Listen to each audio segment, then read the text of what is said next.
वंदनीय प्रातः आदरणीय समाधि अवस्था में बैठे परम गुरुदेव जी महाराज एवं प्रातः वंदनीय प्रातः आदरणीय गुरु जी महाराज तथा प्रांगण में आए हुए दूर दराज से संतगण एवं भक्तगण, जहाँ तक हमारी आवाज जा रही है चराचर प्राणियों के अंतःकरण में विराजमान उस पूर्ण ब्रह्म परमात्मा श्री कृष्ण जी के चरणों में प्रणाम करते हैं।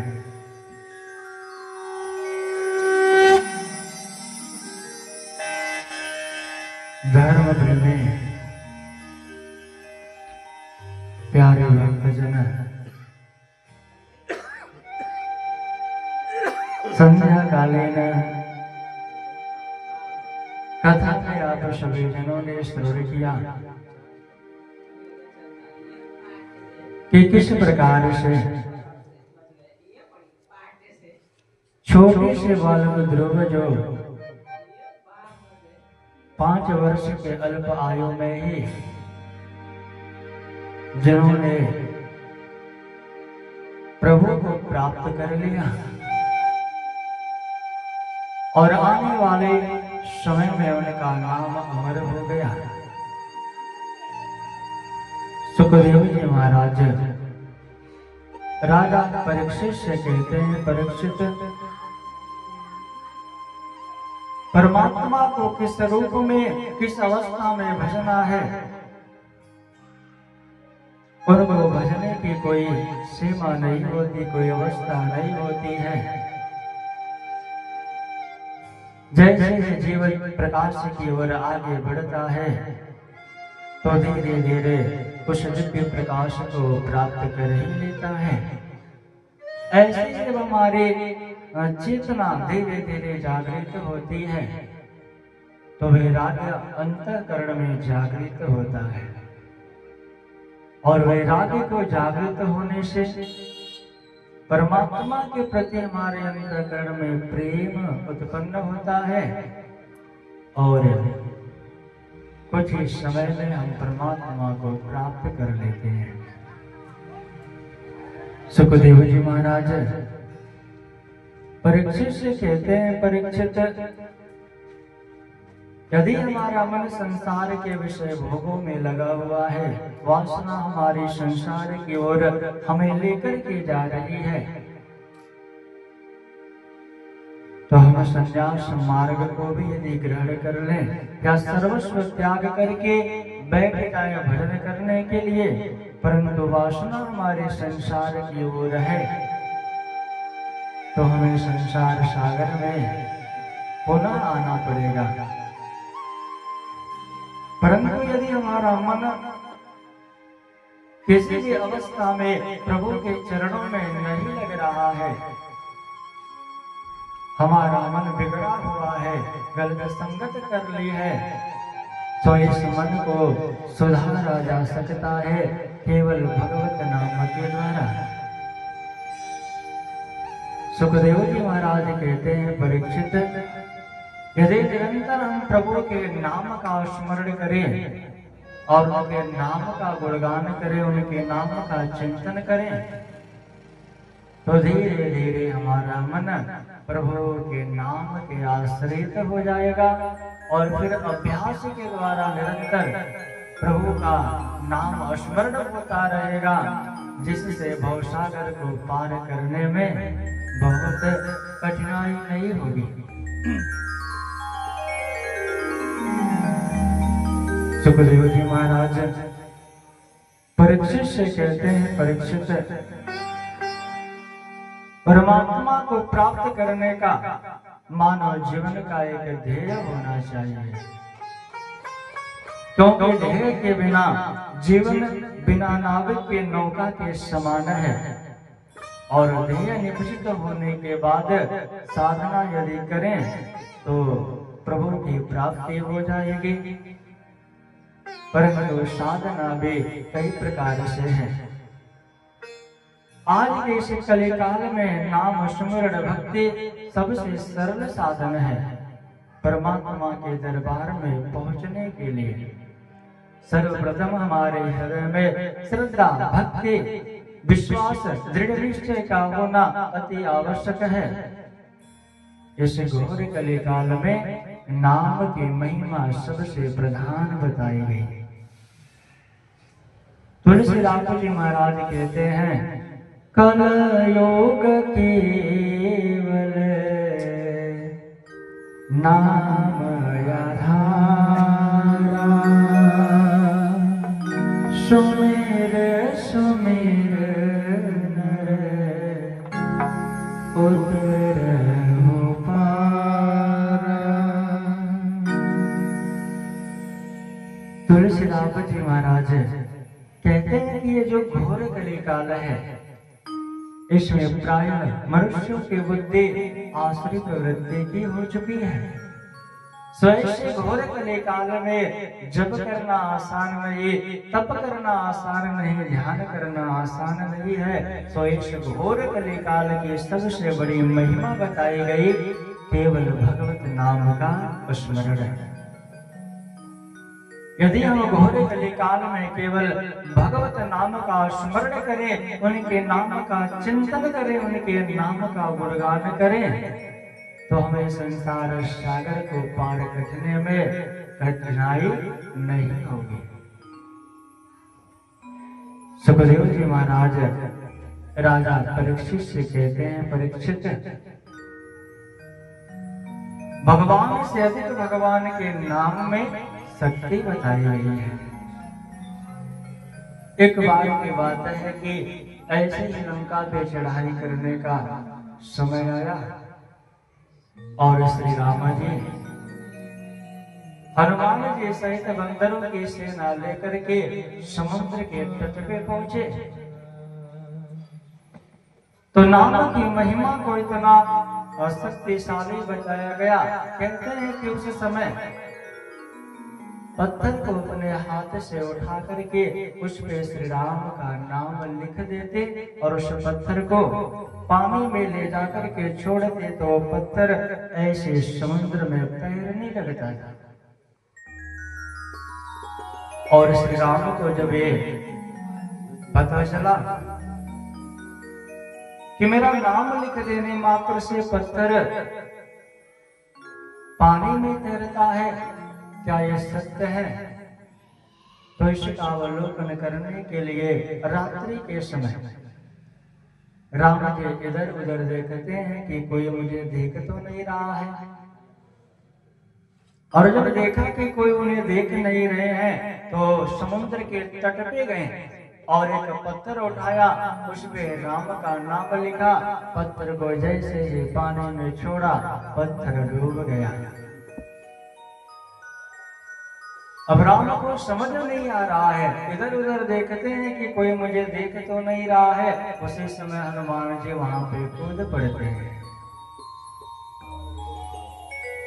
हनुमान कहते हैं, प्रभु चिंता करने की कोई बात नहीं है। जिसका नाम ले लेकर के लोग भवसागर को पार होते हैं, जिनको संसार सागर से पकड़ करके भवसागर को जो पार करते हैं, वही जब अपने हाथों से किसी वस्तु को छोड़ देंगे तो संसार सागर से पार कैसे होगा?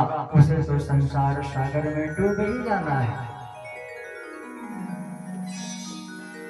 जबकि वानर सेना में नल और नील नाम के दो ऐसे बंदर थे जो पत्थर को स्पर्श कर देते थे तो वो पत्थर पानी में तैरने लग जाता था। और इस प्रकार हरि से बड़ा हरि का नाम अंत में निकला, यही परिणाम है।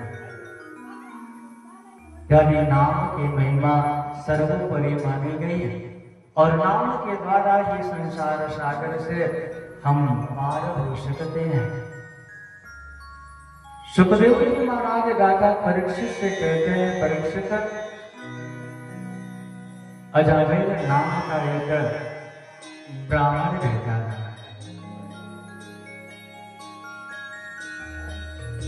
अजामेल का तात्पर्य क्या है? अजाधनमेल अर्थात जो माया से मिला हुआ है उसको अजामेल कहते हैं।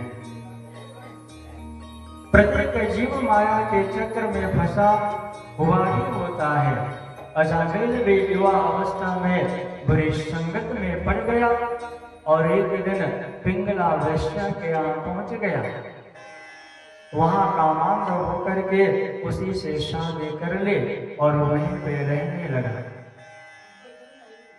माता पिता की लापरवाही से ही बच्चे को संगत में पड़ते हैं। इसलिए माँ बाप को चाहिए कि 16 से 25 वर्ष की उम्र के बीच के समय उनका बच्चा किसके साथ रहता है, कहाँ जाता है, इसका पूरा ध्यान रखना चाहिए। क्योंकि ये अवस्था किशोर और युवा अवस्था का संगम होता है। इस समय बच्चे में स्वतंत्र और स्वतंत्र होने की प्रकृति ज्यादा होती है। अधिक सावधानी के साथ सतत अति सतर्कता की आवश्यकता है। इस प्रकार अजामेल विश्व के साथ में रहने लगा और धीरे धीरे काफी समय व्यतीत हो गया। एक दिन की बात है कि वेश्या के दरबार में, वेश्या के घर पे कुछ संत जन पधारे और द्वार पे आकर के कहते हैं भिक्षाम देहि भिक्षाम देहि। इस प्रकार जब भिक्षा की याचना करते हैं तो पिंगला सुंदर वेश्या करके बाहर आती है और जैसे ही बाहर आती है, आज पहली बार उसने अपने द्वार पे संतों का दर्शन किया। पिंगला अति प्रसन्न हो जाती है, आज तो मेरे भाग्य उदय हो गए हैं, आज तो भगवती कृपा मेरे पे बहुत बड़ी है। क्योंकि बिना हरी कृपा मिले नहीं संतान।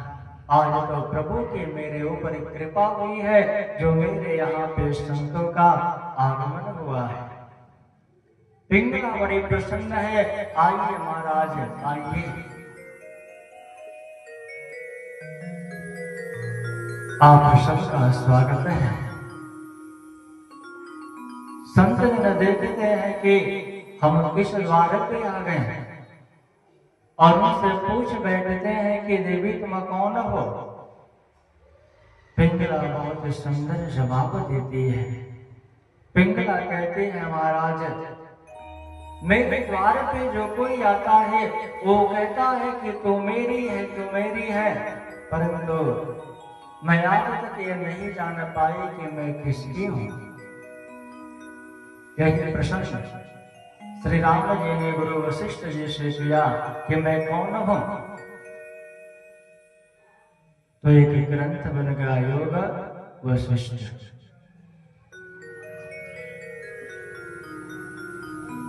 मेरे द्वार पे जो आता है वो कहता है कि तू मेरी है, तू मेरी है, परंतु मैं किसकी हूं मैं अभी तक जान न पाई।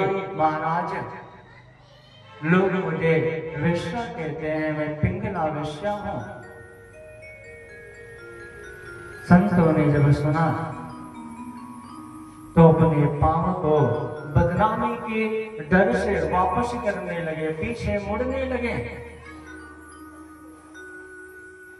परंतु पिंगला ने कहा महाराज, आप ये सोच करके मेरे दरवाजे से मत जाइए कि मैं वेश्या हूं और आप अपनी मर्जी से मेरे द्वार पे नहीं आए हुए हैं।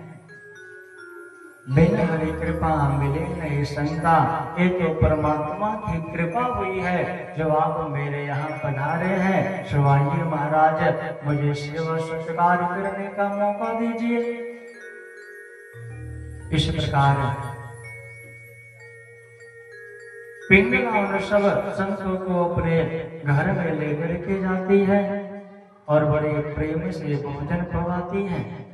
उसी समय मांस मदिरा का नशा कर धुत होकर के अजामिल वहां पे आया और संतों को अपने घर पे आया देख हंसने लगा, जोर जोर से हंसने लगा। अभी तक तो मेरे द्वार पे राजा रंग फकीर आते थे, परंतु आज तो मेरे द्वारे पे संतजन आए हुए हैं। आइए महाराज आइए, आप सबका स्वागत है। संतों ने विचार किया कि ये अजामिल माया में घिरा हुआ है, इसलिए इसे यहाँ से निकालने का कोई उपाय करना चाहिए। बड़े प्रेम से संत जन भोजन करते हैं और भोजन करने के उपरांत जब वे वहां से जाने लगते हैं तो अजामिल से कहते हैं, अजामिल तुम हमें दक्षिणा नहीं दोगे? अजामिल हंसने लगता है और कहता है, महाराज शुक्र करिए कि मैं आपको लूटा नहीं, मैं आपको लूटा नहीं, शुक्र करिए। दक्षिणा के रूप में आप यही रख लीजिए। अजामिल से संतजन कहते हैं, अजामिल हमें तुम्हारे धन दौलत की कोई आवश्यकता नहीं है। दक्षिणा के रूप में हम तुमसे ये चाहते हैं कि तुम्हारी पत्नी पिंगला जो गर्भ से है, सही अजामिल होने वाले पुत्र का नाम तुम नारायण रख देना। अजामिल हाथ जोड़ करके कहता है, ठीक है महाराज, आप जैसा कहो मैं वैसा ही करूंगा। अजामिल को समझाते हैं कि देखो यह संसार एक सपना के समान है और ये तो 5 तत्वों से मिलकर के शरीर तुम्हारा बना हुआ है ना, इसके द्वारा जो तुम पाप आचरण कर रहे हो तो सारे के सारे कर्मों को तुम्हें भोगना पड़ेगा। इसलिए अजामिल सुंदर रूप को देख करके तुम अपने आप को मत बोलो। मैं तुमसे एक बात कहता हूँ, मेरी बात ध्यान से सुनो। इस प्रकार अजामिल को संबोधित कर संत जन कहते हैं, मान मेरा कहना नहीं तो पछताएगा, मान मेरा कहना नहीं तो पछताएगा। मिट्टी का खिलौना मिट्टी में मिल जाएगा, मिट्टी का खिलौना मिट्टी में मिल जाएगा। मान मेरा कहना नहीं तो पछताएगा, मान मेरा कहना नहीं तो पछताएगा। मिट्टी का खिलौना मिट्टी में मिल जाएगा, मिट्टी का खिलौना मिट्टी में मिल जाएगा।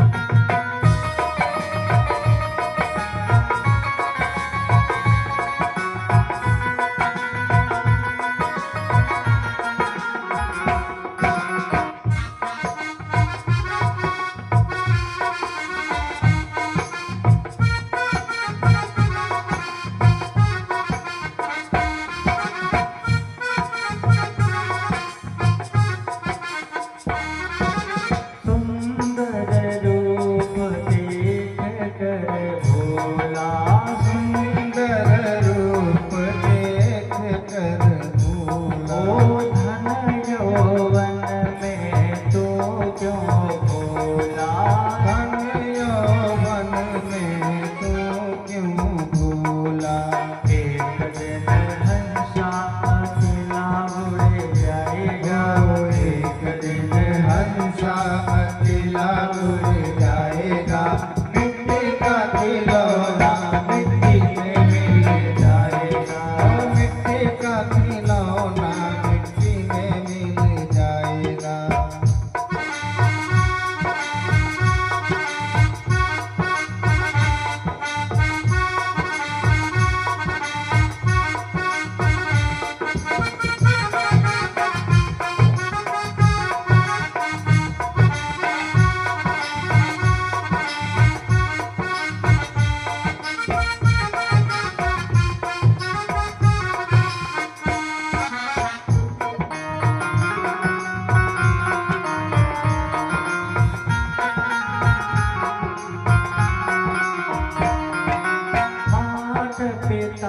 पत्नी और भ्राता, मात पिता पत्नी और भ्राता, सगे संबंधी झूठा नाता, सगे संबंधी झूठा नाता, पल भर में नाता सब टूट जाएगा, पल भर में नाता सब टूट जाएगा, मिट्टी का खिलौना मिट्टी में मिल जाएगा, ओ मिट्टी का खिलौना मिट्टी में मिल जाएगा।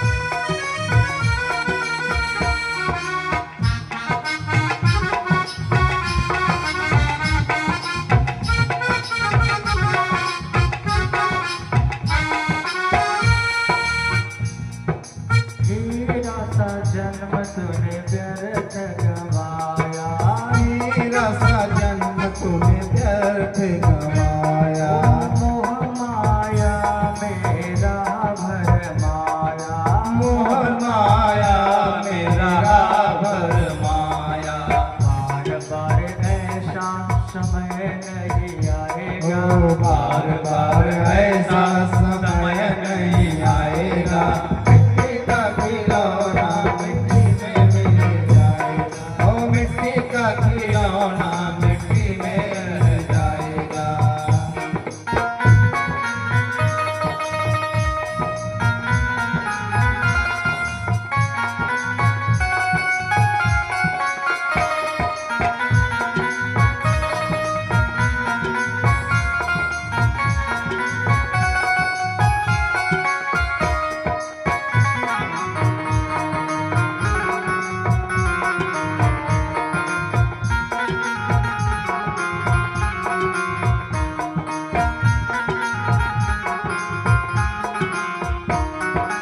आजा मिले एक बात मान हमारी, आजा मिले एक बात मान हमारी, ओ इसमें होवेगी भलाई तुम्हारी, इसमें तो बैठ भलाई तुम्हारी, बेटे का नाम नारायण धराएगा, ओ बेटे का नाम नारायण धराएगा, अनंत समय में नारायण को पाएगा, ओ अंत समय में नारायण जी को पाएगा, मान मेरा कहना नहीं तो पछताएगा, मेरा कहना नहीं तो पछताएगा, मिट्टी का खिलौना मिट्टी में मिल जाएगा, ओ मिट्टी का खिलौना मिट्टी में मिल जाएगा, मिट्टी का खिलौना मिट्टी में रह जाएगा।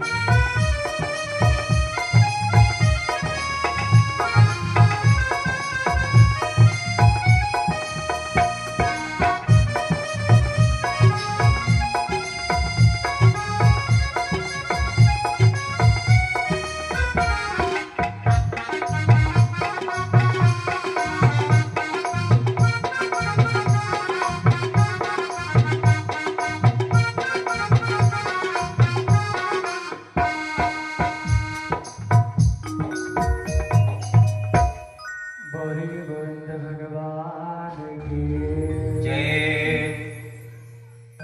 संत जन अजामिल से कहते हैं कि हे अजामिल,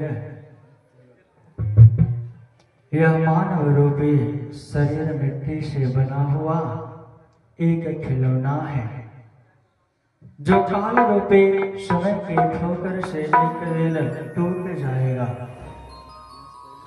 और जिसको तू अपना कहता है वही सब मिलकर इस शरीर को चिता पर रखकर एक मुट्ठी राख बना देंगे। अजामिल,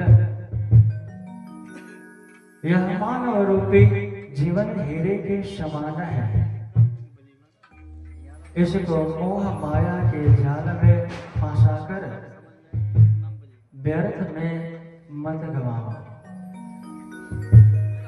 ऐसा मौका बार बार आने वाला नहीं है। अजामिल,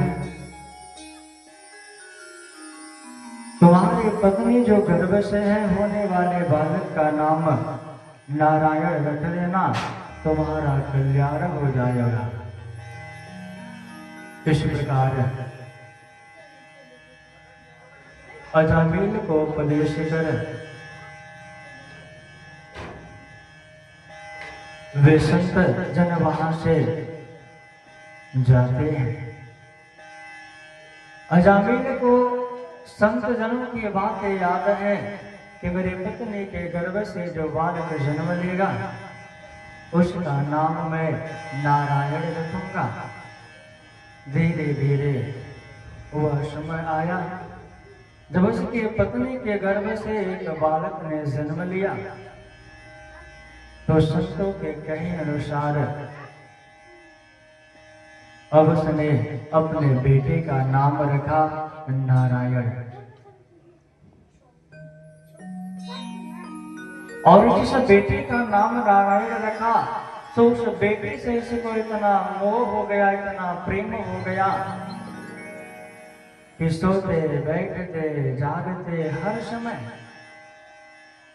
बेटा नारायण, बेटा नारायण। बस उसके मुंह में ऐसा हो पड़ा कि दिन रात बस नारायण नारायण नारायण नाम का वो चिंतन करता है। यही होता है कि संत गुरुजन जब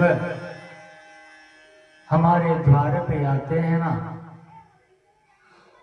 तो करते तो है एक वक्त या दो वक्त का भोजन, परंतु उसी समय में आपको ऐसी अनमोल वस्तु दे जाते हैं जिसका यदि आप मनन करो, चिंतन करो तो आपका संसार सागर से कल्याण हो जाएगा।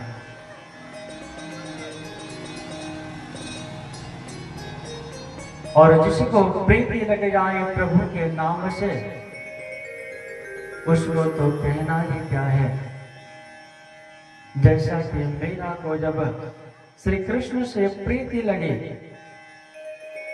और वो जाकर के सत्संग में नाचने लगी तो उनकी सासू को ये समझ में आया कि ये हमारी बदनामी कर रही है। और इस प्रकार मीरा को विष का प्याला भिजवा दिया पीने के लिए और मीरा विष के प्याले को पी गई और खुशी से नाचने लगी और गाने लगी। मीरा मग्न होकर के गाती है, पायो जी मैंने श्याम रतन धन पायो,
कुंज पाए। जन्म जन्म की पूंजी पाए। जन्म जन्म की पूंजी पाए। जन्म जन्म की पूंजी पाए। जग में सभी को आयो पायो जी मैंने श्याम रतन पायो। पायो जी मैंने श्याम रतन धन पायो। पायो जी मैंने श्याम रतन धन पायो।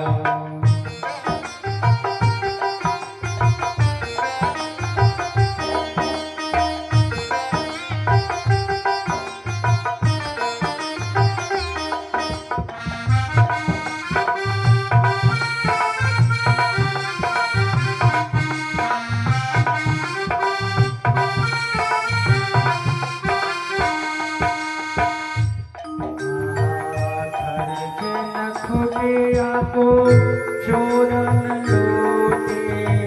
खर्चे न खुटिया को चोरन लूटे।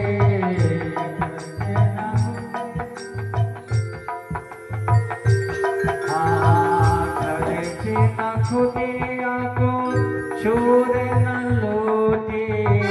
खर्चे न खुटिया को चोर न लूटे।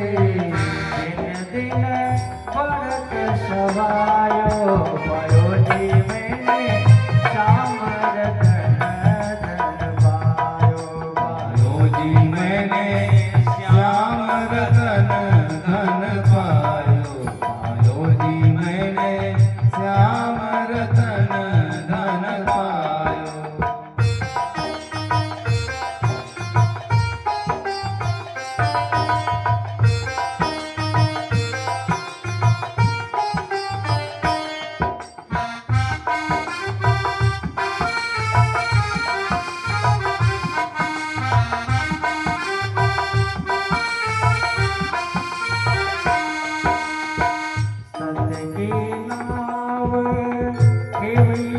सतगुरु सत की नाव खेवैया सतगुरु।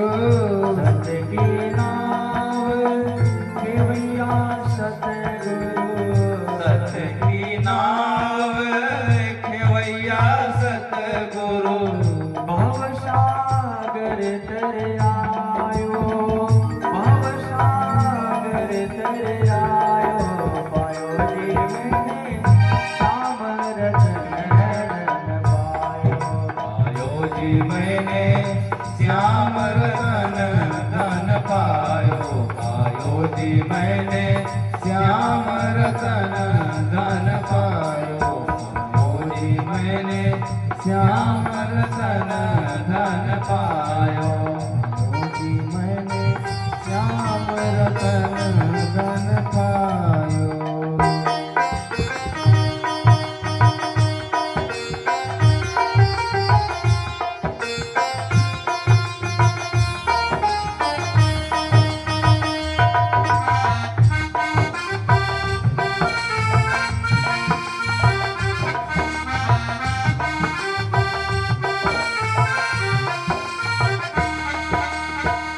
मीरा के प्रभु गिरधर नागर।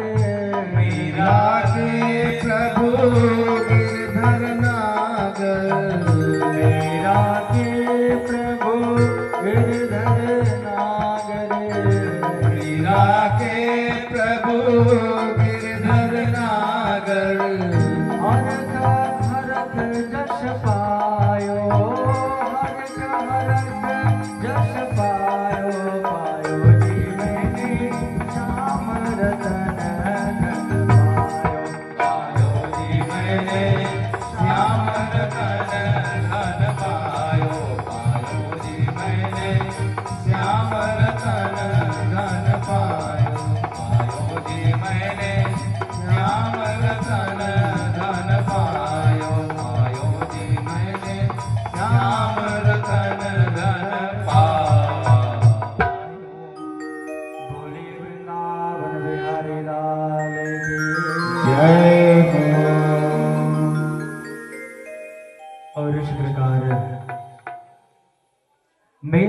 खुशी से नाच रही हैं।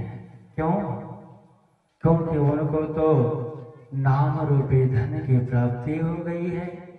और आज वही अजामिल जब संतों का आगमन इनके घर पे हुआ तो संतों ने इनको नाम रूपी औषधि दे दी। इस नाम रूपी औषधि से बिगड़ा हुआ जीव भी ठीक हो जाता है। और इस प्रकार अजामिल का जो बालक है वो धीरे धीरे 5 वर्ष का हो गया। अब अजामिल बस हर समय बेटा नारायण ऐसा कह करके पुकारता रहता है। एक समय की बात है, संध्या का समय है और नारायण जो खाट पे उस समय बैठा हुआ था, उसने अपने 5 वर्षीय बालक को जब मित्रों के साथ में खेल रहा था उसकी ओर देखता है और दूसरी ओर यम के काले काले दूत अजामिल के पास में आते हैं, क्योंकि समय पूरा हो चुका है। और जब यम के काले काले दूत अजामिल के पास में आते हैं तो अजामिल के प्राणों को खींचने लगते हैं। अजामिल मृत्यु के भय से अपने छोटे से बेटे नारायण को पुकारता है, नारायण बेटा नारायण कहाँ हो? ये काले काले यम के दूत मुझे तो डरवाते हैं, आ नारायण बचा मुझे, पकड़ के मुझे ले जाते हैं। और इस प्रकार नारायण नारायण पुकारते हुए उसका कंठ बंद हो गया। जीभ हिलना डुलना बंद कर देती है और हृदय के अंतःकरण से आवाज आती है, नारायण नारायण नारायण। उसी समय नारायण नाम को सुन करके भगवान नारायण के पार्षद वहां पे प्रकट हो जाते हैं और यम के दूतों को रोक देते हैं कि रुको, तुम सब इसे यमलोक में नहीं ले जा सकते हो। तो यम के दूत कहते हैं क्यों? बोले कि अंत समय में इसने नारायण को पुकारा है, इसलिए यमलोक जाने का अधिकारी नहीं बल्कि नारायण के लोक में जाने का अधिकारी है। इस प्रकार यम के दूत कहते हैं भगवान नारायण के पार्षदों से कि देखिए अंत समय में इसने नारायण नाम को पुकारा, परंतु नारायण भगवान को नहीं, इसने अपने बेटे को पुकारा। तो नारायण के दूत कहते हैं कि ये बताओ, इसका बेटा नहीं था तो क्या नारायण नाम नहीं था? अरे संतों ने इस पे कृपा किया। जब उन्होंने देखा कि ये माया में अति दूत है, माया में मिला हुआ है और निकलने का कोई उपाय नहीं है, तो इसको नाम रूपी नौका की सवारी दी, वो भी बेटे के माध्यम से। तुरंत समय में इसने नारायण को पुकारा है, इसलिए यमलोक में न जाकर के नारायण के धाम को जाएगा। इस प्रकार यम के दूत और भगवान नारायण के दूतों में, भगवान नारायण के पार्षदों में ये वार्तालाप हुई। सो नारायण के पार्षदों की बात स्वीकार कर अब यम के दूत पुनः वापस लौट जाते हैं। अजामिल जो सबकी बातें बड़े ध्यान से सुन रहा है और जैसे ही इन दोनों की बातें बड़े ध्यान से सुना, उसी समय हृदय से अपने पापों का प्रायश्चित किया, जिसके कारण उसके सारे पाप जल गए और वो सदगति को प्राप्त हो गया, नारायण के धाम को प्राप्त हो गया। यही है नाम की महिमा।